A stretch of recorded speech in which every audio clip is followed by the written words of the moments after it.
Ďalšie víťazstvo do tabuľky si v sobotu pripísali levodskí basketbalisti, ktorí porazili Sabinov 69-62, no víťazstvo sa nerodilo ľahko.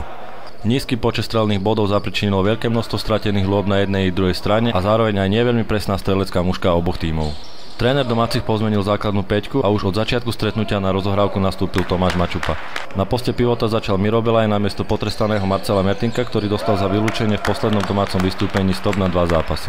Ani jedno z mužstiev si nedokázalo vytvoriť stálejší tlak a tým aj vyšší náskok. Po druhej štvrtine svietil na tabuli stav 37-32 v prospech domácich. Hráči svojim výkonom v tretej štvrtine určite nepotešili prítomných divákov, keď si pripísali navzájom po 10 bodov. V záverečnej časti sa zdalo, že Levočania zápas poľahky ukončia, veď 2 minúty pred koncom viedli o 13 bodov, no hostia Šnúrov 8-0 náskok stiahli a naši stratou koncentrácie takmer prišli o zápas.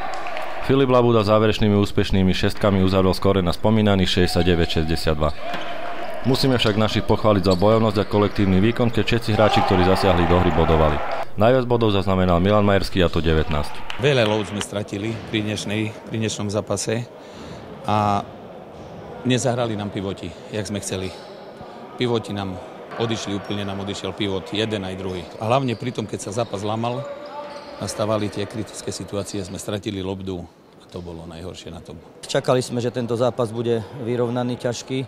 Sabinov má dobré mužstvo, posilne tam hráčmi aj z Prešova, takže rátali sme s tým, že to bude ťažký zápas. Aj u nich sme vyhrali len vlastne, ale no, podarilo sa to. Dneska mali sme tých stratených lôb dosť, ale myslím si, že väčšia taká koncentrácia hráčov by bola lepšia, no ale asi trochu bola nervozita pred tým zápasom, takže pripisujem to možno tomu.